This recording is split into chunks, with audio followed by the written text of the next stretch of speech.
With a song in my heart, the story of men and their music, of composers who really had a song in their hearts.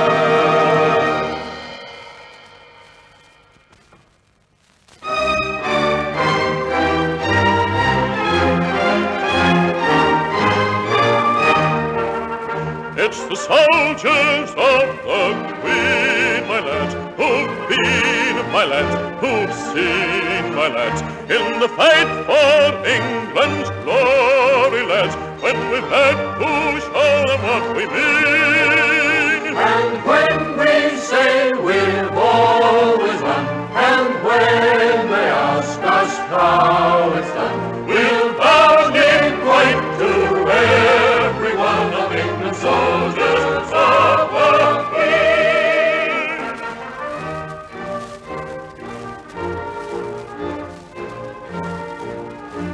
Soldiers of the Queen, the world's biggest song hit of 1897. Yes, 1897, way back in the last century. Its composer? Why, Leslie Stuart, of course. And he wrote that song to celebrate the Jubilee reign of Queen Victoria. And who was Leslie Stuart? He was a charming little Englishman who first saw the light of day in 1864 at Southport, England. His real name was Thomas Barrett, and he was really born with a song in his heart. Music was his great love, and at the early age of 15, he was already a talented musician with a particular love for the organ.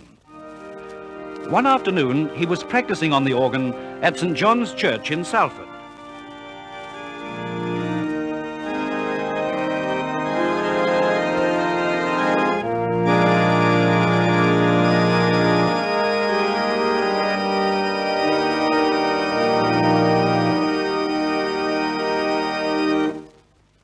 That was really beautiful, Thomas. You play that instrument divinely.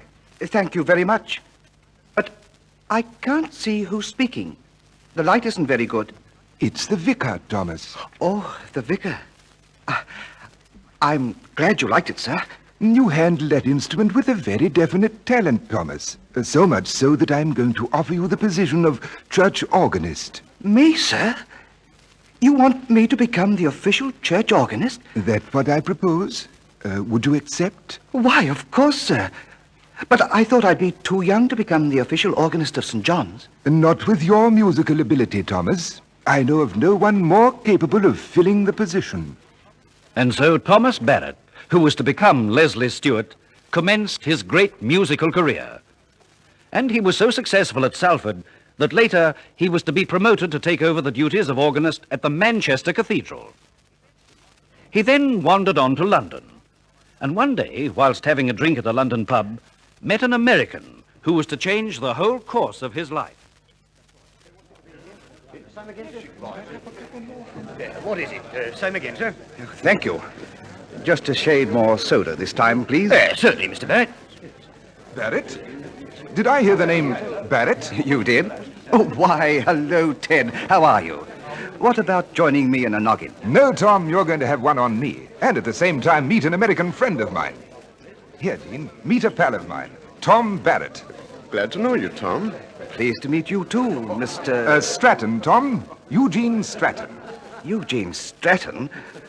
Not the star of Haverly's Minstrels. Well, I guess that's what they call me, all right. Then I'm delighted to meet you. And listen, Gene, this boy is starting out and he's going to make a career of composing.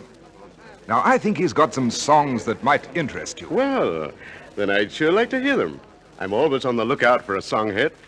And that little chat over a drink in a London pub was to bring together two of the greatest artists in their respective spheres that were to ever grace the English music halls.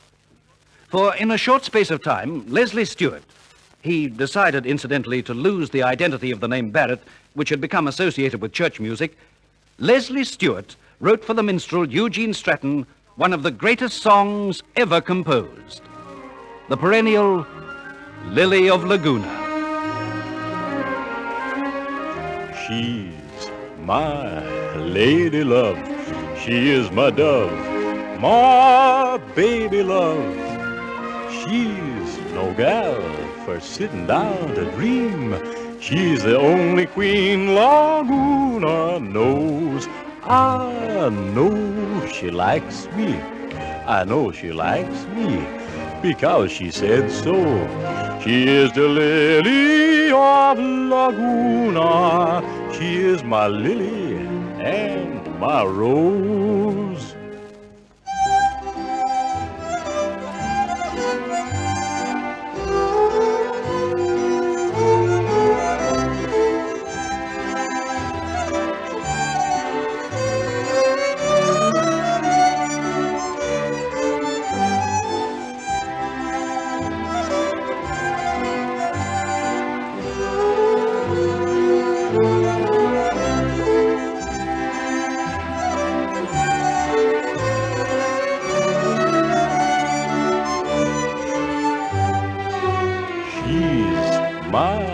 Lady love, she is my dove, my baby love.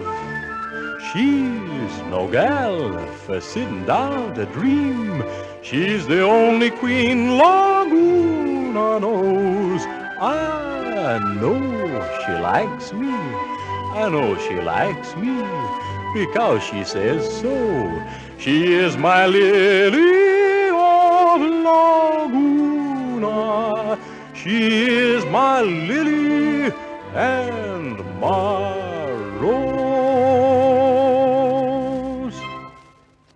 This song was an instantaneous success. And from that time onwards, the names of Eugene Stratton and Leslie Stuart became synonymous. In fact, it was a perfect combination. Stratton, one of the world's supreme variety stars. Stuart, the #1 world songwriter of his time. What's more, they became devoted friends. On another occasion, and again in a little London pub, Gene said to Leslie, Les, you sure handed me a hit in Lily. But I can't keep singing it forever. I wish you could, Gene. But don't worry. I've got a few more ideas up my sleeve. Well, let's have them. The sooner the better. I will, Gene, don't worry. But there's one that seems to stand out from the others and should fit you like a glove. Fine and dandy. Have you got a title for it yet? Yes. And I think you'll make an even bigger hit of it than Lily. What do you call it? Little Dolly Daydream.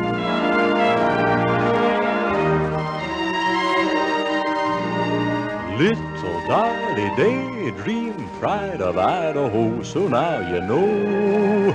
And when you go, you'll see there's something on her mind. Don't think it's you, 'cause no one's gonna kiss that girl but me.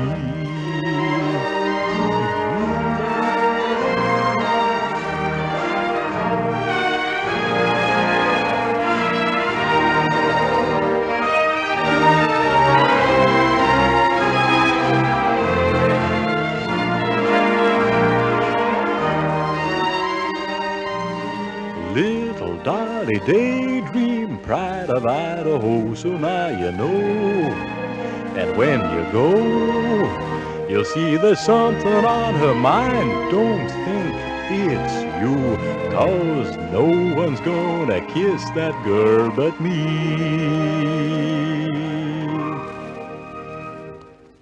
And what a smash that one was, too. England, America, in fact, wherever English was spoken, Dolly Daydream was the hit of the day. If Stratton made Stuart, Stuart certainly pulled his weight by supplying material for Stratton that was not only of charming simplicity, but was backed with an unerring foresight to capture the public's imagination. Naturally enough, other people commenced to take notice of Stuart. One of London's leading producers cornered him one day with this proposition. Tell me, Leslie, have you ever figured on writing musical comedy? Can't say I have. Why should I?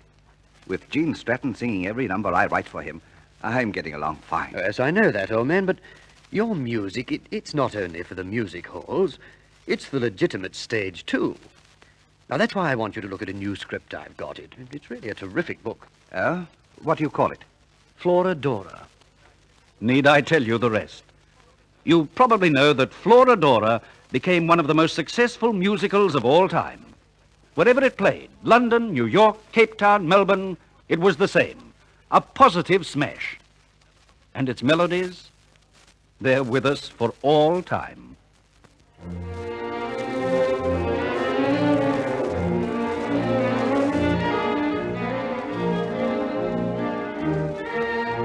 Tell me, pretty maiden, are there any more at home like you? There are a few, kind sir, but simple girls and proper too. Then tell me, pretty maiden, what this very simple girl is doing. Kind sir, Then tell me, perfection maiden, and what this the girl opposite is of mine. doing. Then take a little walk with me, and then I can see what a most particular girl should I be. may love you too well to let you go and flirt with those at home, you know. Well, don't mind, little girl, you see, I only want but It's you. not quite fair to them if you told them that you I were won't true. care a pin for your sisters if you love me. What would you say if I said I like you well? I'd bow to you On bended knee, on bended knee. if I love you, would you tell me what I ought to do to keep you all mine alone? To always be true to me if I love you. Would it be a silly thing to do? For I must love someone. Then why not me? Yes, I must love someone really, and it might as well be you. Tell me, gentle stranger, are there anyone at home like you? There are a few, sweet maid, and hotter boys you never knew. Then tell me, gentle sir, the things these very rakish fellows do. Here may they flirt with girls too freely, and it's not to say no twice.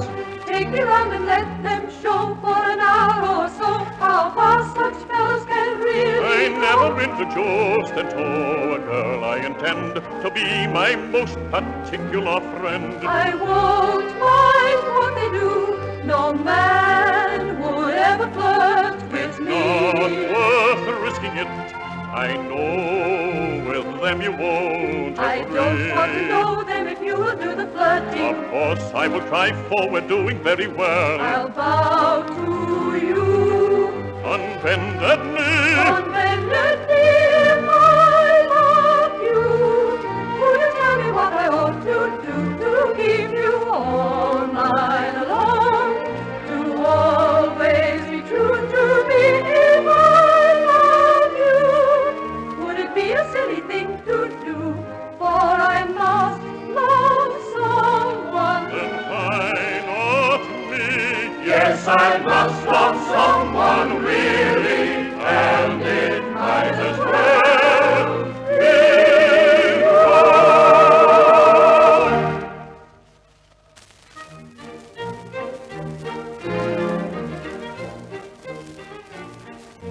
If the success of Florodora was sensational in London, it was to prove a positive riot in New York. The Americans just loved the music of Leslie Stuart and paid homage to him in the same manner as Britishers do today to the music of Irving Berlin. Naturally enough, it wasn't so long before USA called to Stuart. When he was about to depart for New York, his old pal Gene Stratton said to him, Gee, Les, I'd like to be making this trip with you. It's been a mighty long time since I was back home. Well, Gene, why not pack up now and come along with me? Now, Les, you know that's impossible. I'm earning £300 a week in London, and my contracts, I simply couldn't break them. Maybe you're right, Gene. Just the same, I'm dying to see the States again. Les, I want you to do one thing for me over there. Oh, it's yours for the asking, Gene. What is it? I'd like you to look up my dear old mother. That would be a privilege and a pleasure. Thanks, fella. I know she'll be thrilled to meet the composer of my songs. And besides, she's getting pretty old these days. Give her a great big hug and a kiss for me. I certainly will, Gene. And so Leslie Stuart sailed for New York. When he reached there, he found his musical comedy Florodora was still packing them in, and all America was singing and whistling his big hit from that production, The Sheltering Palm.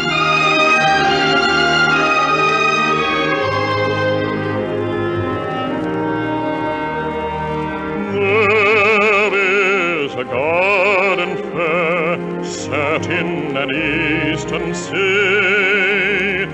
There is a maid keeping her tryst with me. In the shade of the palm, with a lover's delight, when 'tis ever the golden day, or a silvery night. Oh, my Dolores, queen of the eastern sea, fair one of Eden, take all the west with me. My star will be shining, love, when you're in the moonlight calm. So be waiting for me by the eastern sea, in the shade of the sheltering palm.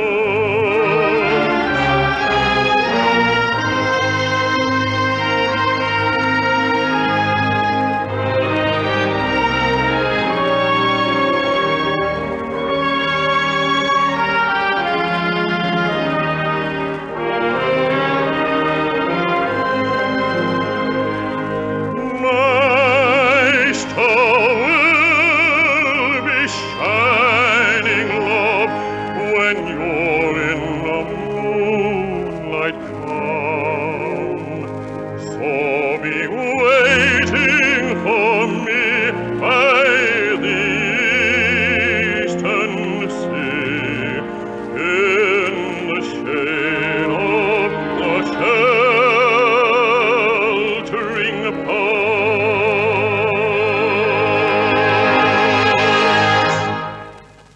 New Yorkers gave Leslie Stuart the glad hand in a big way, and wherever he went, he received their adulation.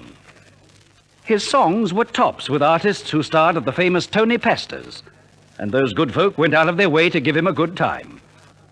This suited the little Englishman fine, for he loved life. He was fond of his liquor, was a good mixer, and this, plus his unassuming personality, made him a great favorite with everybody. True to his word, he called on Jean Stratton's mother. I'm Mrs. Stratton's physician, Mr. Stuart. She is just waiting to see you, but I'm afraid you mustn't stay long with her. She's ill? I'm afraid so. She's ailing and very weak. Don't excite her if you can help it. I promise I won't. Well, this way then, Mr. Stuart. And Leslie gave Jean's message of love to that dear old lady. Somehow or other, it seemed she was just waiting to hear that message. For when it was given to her, she thanked him and died in his arms. Stuart returned to New York, but his sorrow over Mrs. Stratton's passing was made lighter by the warmth of the reception New Yorkers gave him on seeing him once more.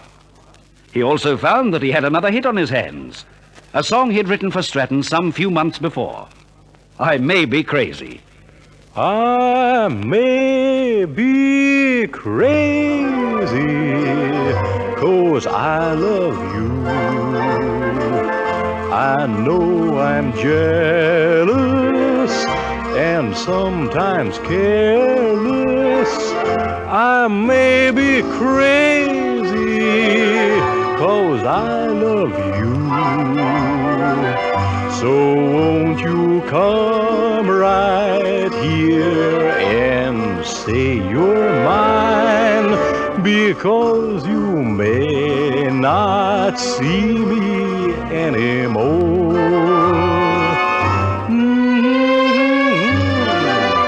This is I go into my dance.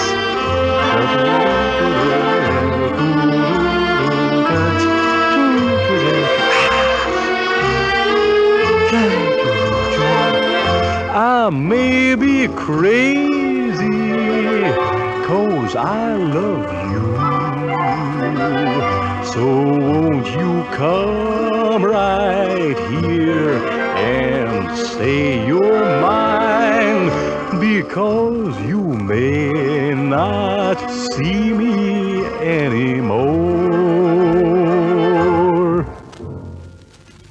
When Stuart returned to England, he fell out with his old pal Stratton. Both Jean and Leslie loved that king of sports, horse racing, and invariably attended race meetings together. One day they quarreled over a horse, and after it, never spoke again. Stratton would have made it up, but not Stuart. He was both proud and obstinate, probably his two greatest faults, and the great partnership ended. He wrote no more songs like the ones he'd composed for Jean Stratton. In fact, he changed his whole style. He gave the world worthwhile baritone songs like the evergreen The Bandolero.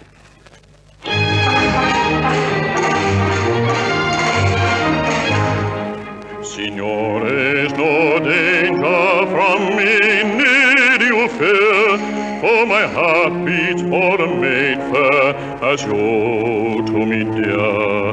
She prays for the pardon I soon may obtain, that I shall be free to be with her again. I thank you for these gracious gifts. These trinkets will my band delight.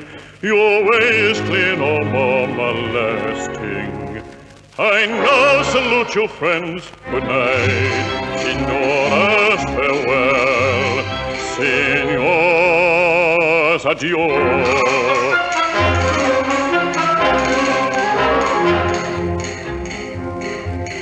I am the bandolero, the gallant bandolero. I roll mountains and I claim as contraband what comes this way.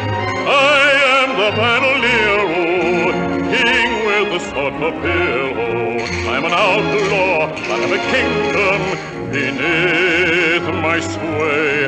I am waiting and watching for ransom or outpost, a welcome for captive, a carbine for spy. Roaming the mountains, an outlaw defiant, brave and gallant bandolero will capture or die. Leslie Stuart died in 1928. Towards the end, this little man found the going pretty tough. During the good times, he had lived like a prince. When the hard times arrived, he took them with a smile, and proudly and courageously stated, I have no regrets over the past. I lived the life I wanted to, and I wouldn't have altered one solitary moment of it. And so ends our story of the little church organist who was to become the world's leading purveyor of popular melody of his era. Leslie Stuart's melodies have stood the test of time and will still be with us in the years to come.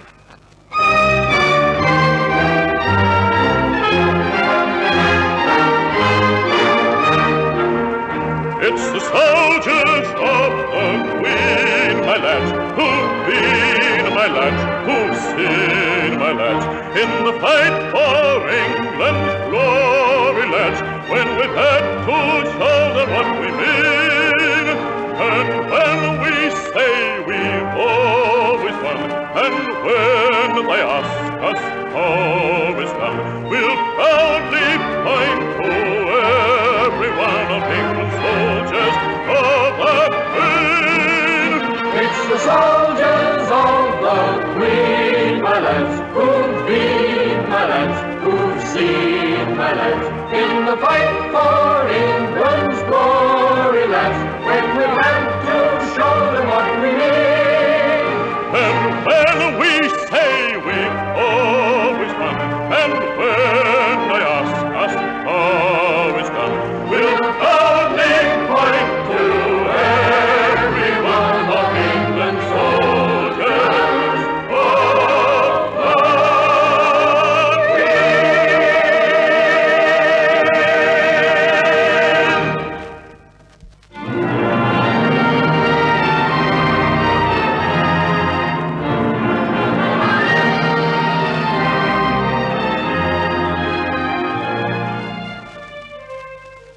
With a Song in My Heart covers the life story of yet another composer. The artists reviving the Leslie Stuart memories were Kenrick Hudson, Stuart Ginn, Clifford Cowley, Richard Gaze, Ormond Douglas, Max Blake, Eula Parker and her Parkettes, and Horry Dargis Quartet. Your compere was John Morgan. Orchestra and chorus were under the baton of William Flynn. With a Song in My Heart was produced by Alfred Potter and scripted and directed by Jack O'Hagan.